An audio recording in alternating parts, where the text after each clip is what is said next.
আল্লাহর নবীর সাহাবী হযরতে আবু বকর সিদ্দিক রাদিয়াল্লাহু তাআলা আনহু, আবু বকর সিদ্দিক রাদিয়াল্লাহু তাআলা আনহু সব থেকে বড় সাহাবী, সব থেকে মর্যাদাবান সাহাবী,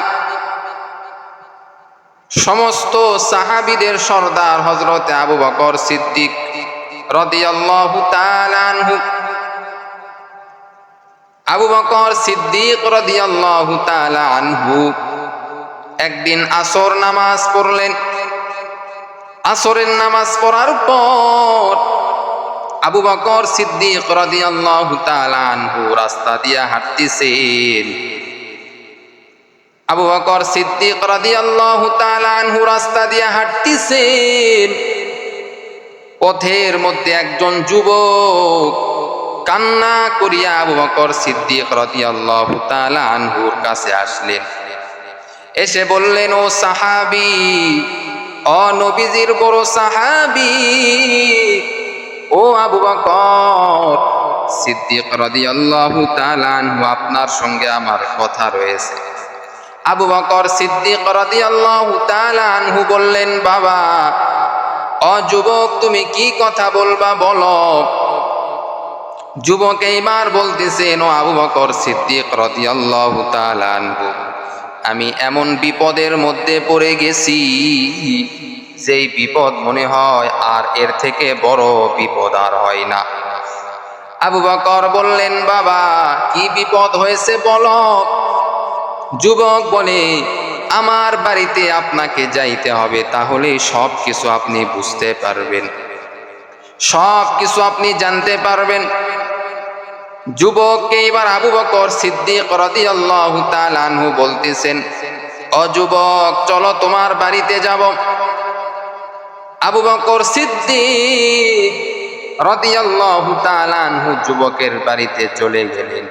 যাওয়ার পরে দেখে শুধু কান্নার আওয়াজ, শুধু কান্নার আওয়াজ।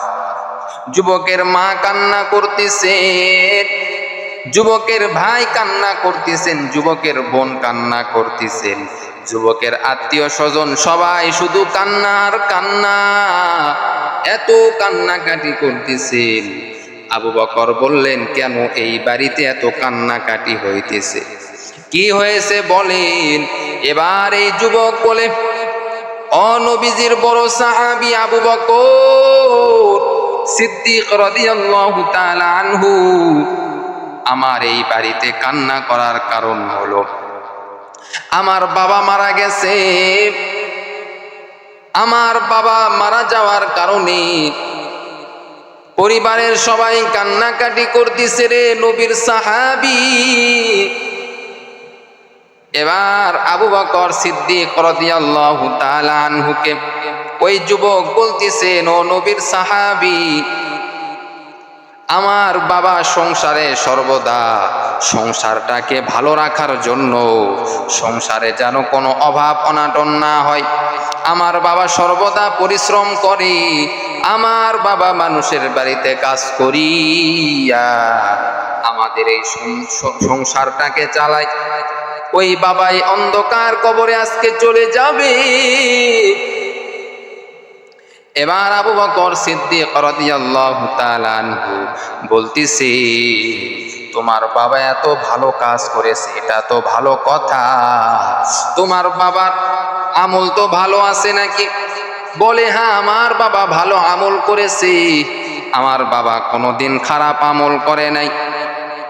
আবু বকর এইবার তার মাকে জিজ্ঞাসা করলেন, আপনার স্বামী আপনার সঙ্গে কেমন ব্যবহার করেছে, এতদিন আপনি সংসার করতেছেন, আপনার স্বামী কেমন ব্যবহার আপনার সঙ্গে করেছে বলেন। এইবার এই যুবকের মা বলে, ও আবু বকর সিদ্দিক রাদিয়াল্লাহু তাআলা আনহু, আমার স্বামী কোনোদিন আমার সঙ্গে খারাপ ব্যবহার করে নাই, আমার স্বামী কোনোদিন আমাকে কষ্ট দেয় নাই রে নবীর সাহাবী। আমার স্বামী সর্বদা আমার সঙ্গে ভালো ব্যবহার করেছে, কোনোদিন আমাকে কষ্ট দেয় নাই। এইবার আবু বকর সিদ্দিক রাদিয়াল্লাহু তাআলা আনহু এই যুবককে জিজ্ঞাসা করলেন, ও যুবক, তোমার দাদা দাদি জীবিত আছে নাকি? বলে, হ্যাঁ, আমার দাদা দাদি জীবিত আছে। এবার আবু বকর সিদ্দিক রাদিয়াল্লাহু তাআলা আনহু এই যুবকের দাদা দাদির কাছে চলে গেলেন, গিয়া বলতেছেন, আপনার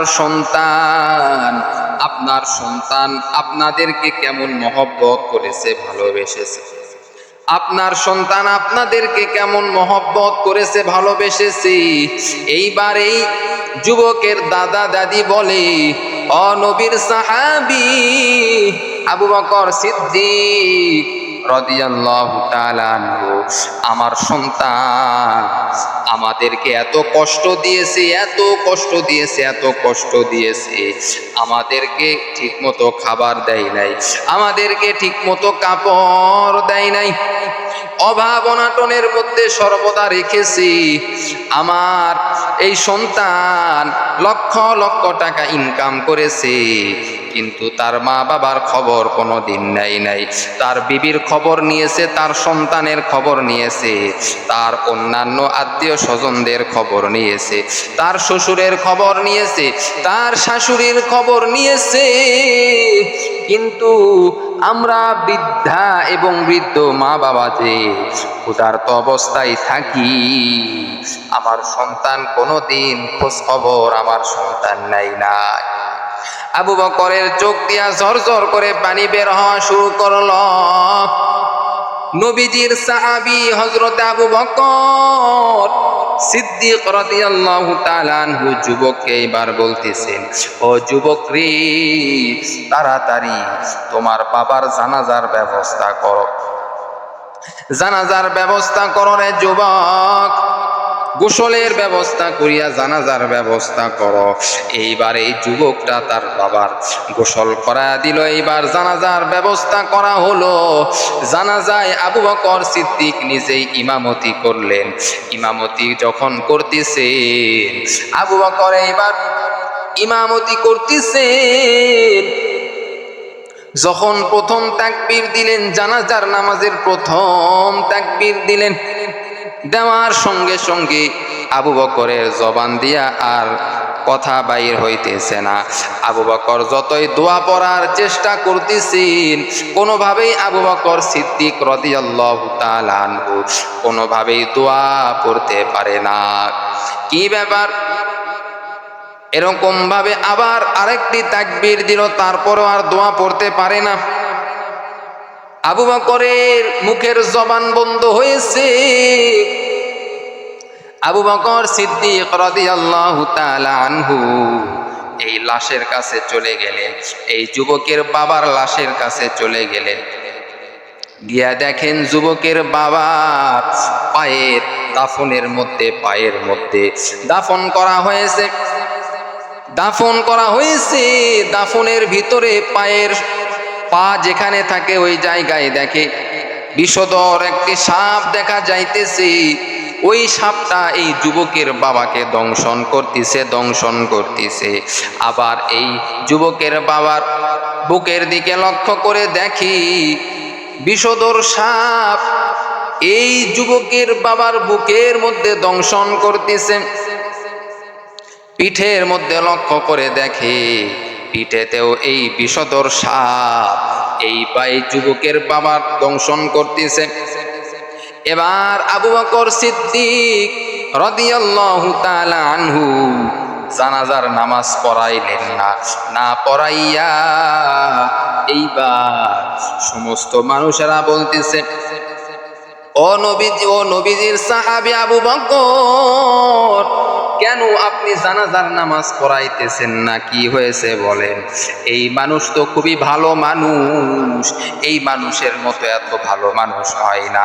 এইবার নবীর সাহাবী আবু বকর বলে, ও দুনিয়ার মানুষ, যদিও এই মানুষ নামাজ পড়েছে, যদিও এই মানুষ দান সদকা করেছে, যদিও এই মানুষ এত বেশি আমল করেছে, তারপরেও আমি আবু বকর এই মানুষের আযাব আমি আবু বকর নিজ চোখে দেখতে পাইতেছি, আমি বিষধর সাপ দেখতে পাইতেছি, কিন্তু আবু বকর শুধু দেখতে পাইতেছেন, অন্যান্য মানুষ দেখতে পায় না। এরে নবীর আশিক উম্মতের দল, আবু বকর বলতেছেন ওই সাপগুলি তাকে দংশন করতেছে। এবার আবু বকর সিদ্দিক রাদিয়াল্লাহু তাআলা আনহু, আবু বকর সিদ্দিক রাদিয়াল্লাহু তাআলা আনহু এই সাপগুলিকে জিজ্ঞাসা করতেছেন। আল্লাহ পাক রব্বুল আলামিন সাপের জবান খুলে দিছে। আল্লাহ তাআলা সব কিছু ক্ষমতার মালিক। ওরে বান্দা, যখন কোনো ছোট্ট সন্তান কথা বলতে পারে না, এই সন্তান কোনো কথা বলতে পারে না, আস্তে আস্তে এই সন্তানের মুখ থেকে কথা বাহির করেন হলেন আমার আল্লাহ। এ যুবক, অনেক মানুষ বোবা থাকে, কথা বলতে পারে না, স্পষ্ট হয় না। ওই বোবা মানুষের কথা বলার শক্তি আল্লাহ দিয়া দেয়। সবকিছু তো আল্লাহ করেন, এরকম ভাবে আল্লাহ তাআলা এই সাপের জবানটা খুলে দিছে। আবু বকর এইবার জিজ্ঞাসা করে, ও সাপ, কেন তুমি এই যুবককে দংশন করতেছো? কেন এই যুবকের বাবাকে তুমি দংশন করতেছো? কারণটা কি? এই সাপ এইবার ডাক দিয়া বলে, ও নবীর সাহাবী আবু বকর, এই যুবকের বাবা যদিও নামাজ পড়েছে, যদিও নেক আমল করেছে, কিন্তু তার বৃদ্ধ মা বাবার খেদমত সে করে নাই। বাজার থেকে মোটা তাজা মাছ নিয়ে আসছে, নিয়ে আসার পর বিবিকে খাওয়াইছে, সন্তানদেরকে খাওয়াইছে, আত্মীয় স্বজনদেরকে দিছে, কিন্তু বৃদ্ধ মা বাবাকে সে খাওয়াই নাই। বৃদ্ধ মা বাবার অভিশাপ এত কঠিন, এই জন্য আল্লাহর পক্ষ থেকে আমরা এসেছি। শুধু আমরা এসেছি এমন নয়, ওই যুবকের বাবার কবরের মধ্যে হাজারো হাজারো লক্ষ লক্ষ সাপ উপস্থিত হয়ে আছে। যদিও এই মানুষেরা দেখতে পাবে না, আপনি আল্লাহ পাকের বিশেষ একজন সাহাবী, মর্যাদাবান সাহাবী, এজন্য আমার আল্লাহ আপনাকে জানা দিয়েছেন আপনি আল্লাহর বিশেষ একজন সাহাবী, বড় একজন সাহাবী, আমলওয়ালা সাহাবী। এজন্য আল্লাহ পাক রব্বুল আলামিন আপনাকে দেখা দিতেছেন, জানা দিতেছেন। সুবহানাল্লাহ। এই সাপগুলি আবু বকর সিদ্দিক রাদিয়াল্লাহু তাআলা আনহুর সঙ্গে কথা বলা শুরু করলেন। আবু বকর সিদ্দিক রাদিয়াল্লাহু তাআলা আনহু এইবার এই যুবকটাকে বলতেছেন, অর্থাৎ যার বাবা মারা গেছে তাকে বলতেছেন, তোমার বাবা নামাজ করেছে, রোজা রেখেছে, হজ করেছে, যাকাত দিয়েছে, সব ঠিক আছে, কিন্তু তোমার বাবা অর্থাৎ তোমার বাবা তোমার দাদা দাদিকে মহব্বত করে নাই, তাদেরকে অবহেলা করেছে। এজন্য আজকে তোমার বাবার জানাজায় যখন আমি আবু বকর দাঁড়াইতেছি, আমি আবু বকরের জবান থেকে কোনো কোরআনের আয়াত বের হইতেছে না, কোনো হাদিস বের হইতেছে না, কোনো কথা আমার জবান থেকে বের হইতেছে না। শুধুমাত্র তোমার বাবা তোমার দাদা দাদিকে মহব্বত না করার কারণে, তাদেরকে ভালো না বাসার কারণে এই অবস্থা হইতেছে। কত যুবক আছে পিতামাতার খেদমত করে না, শুধু বিবি সন্তানকে নিয়ে পাগল, আত্মীয় স্বজনদেরকে নিয়ে পাগল, কিন্তু পিতামাতার খেদমত করতে চায় না। মা যখন বৃদ্ধা হয়ে যায়, বাবা যখন বৃদ্ধ হয়ে যায়, তাদেরকে অবহেলা করা শুরু করে, বাড়ি থেকে বের করে দেয়। কত নির্যাতন, কত কষ্ট। আল্লাহ পাক রব্বুল আলামিন যখন বান্দা একেবারে গুনাহ করতে করতে করতে করতে এমন পর্যায়ে চলে যায়, ওই বান্দার উপর তারপরে আল্লাহ আযাব নামায়া দেয়। এরে বান্দা, নবীর একজন সাহাবী ছিলেন, যার নাম হলো আলকামা নামের সাহাবী। তার জীবনে অনেক আমল, অনেক রোজা, অনেক যাকাত, অনেক নামাজ, তার আমলের কোনো শেষ নাই, এত আমল করেছে। কিন্তু বড় আফসোস, মৃত্যুর আগে কালিমা পড়তে পারতেছে না, এমন অবস্থা। মৃত্যুর আগে কালিমা পড়তে পারে না। এবার আল্লাহ রসুল বড় টেনশনের মধ্যে পড়ে গেল। আমার এই সাহাবী এত আমল করেছে, তারপরেও কালেমা কেন পড়তে পারে না মৃত্যুর আগে? ব্যাপারটা কি? ব্যাপার হলো ওই জায়গায়, সেই জায়গা হলো পিতামাতার সে দেখাশোনা করে না, পিতামাতার মহব্বত সে করে না। এইবার মায়ার নবী রহমাতুল্লিল আলামিন আলকামার মাকে ডাক দিল। ডাক দিয়া বললেন, এরে আলকামার মা, তোমার সন্তান হাজারো আমল করুক না কেন, কিন্তু তোমার সন্তান, আলকামার মাকে বলতেছে, ওই তোমার সন্তান তোমার খেদমত না করার কারণে, তোমার সন্তান তোমাকে মহব্বত না করার কারণে, ও আলকামার মা, তোমার সন্তানের জবান থেকে কালিমা বের হইতেছে না। নবী এইবার সাহাবীদেরকে বললেন, ও সাহাবাই কিরামরা, যাও তাড়াতাড়ি যাও, লাকড়ি জমা করো, খড়ি জমা করো, আগুন জ্বালাইয়া আলকামাকে পুরানো হবে। কারণ আলকামার মা যতক্ষণ পর্যন্ত তাকে মাফ করে না দিবে, আমি নবী যতই চেষ্টা করি তাকে বাঁচানো যাবে না। কারণ এই পিতামাতার বরদোয়া, পিতামাতার অন্তরে যে কষ্টটা লেগেছে, পিতামাতা যতক্ষণ পর্যন্ত মাফ করে না দিবে, সন্তান ততক্ষণ পর্যন্ত ভালো থাকবে না। আলকামার মা যখন শুনতে পাইলেন নবীজি তার সন্তানকে আগুন দিয়া পুরাইবে, আলকামার মা দুইটা চোখের পানি এমন ভাবে বের করা শুরু করলো, এমন ভাবে বের করা শুরু করলো। আলকামার মা বড় টেনশনে পড়ে গেল এবং বড় কষ্টের মধ্যে পড়ে গেল।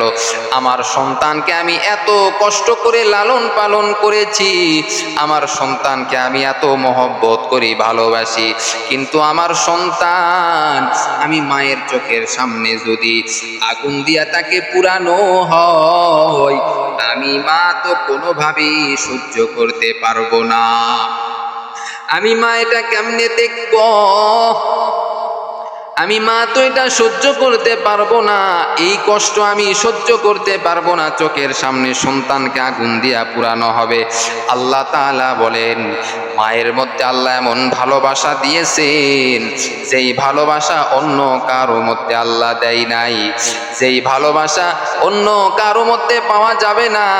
যেই ভালোবাসা সন্তানের প্রতি মায়ের ভালোবাসা, এই ভালোবাসা আল্লাহ তাআলা এমন ভাবে দিয়েছে, সন্তানকে ছাড়িয়া মা থাকতে পারে না, সন্তানের কষ্ট মা সহ্য করতে পারে না।